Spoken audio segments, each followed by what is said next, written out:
त्रिकुट चूर्ण आयुर्वेद की एक ऐसी औषधि है जो सौंठ, काली मिर्च और पीपली को बराबर मात्रा में लेकर बनाई जाती है।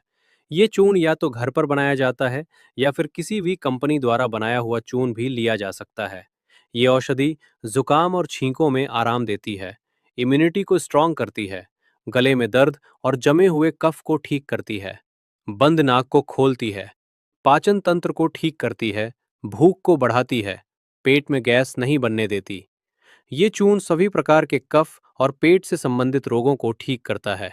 इसका डोसेज जानने के लिए आप कमेंट सेक्शन पढ़ सकते हैं और यदि कोई भी डाउट हो तो कमेंट करके पूछ सकते हैं।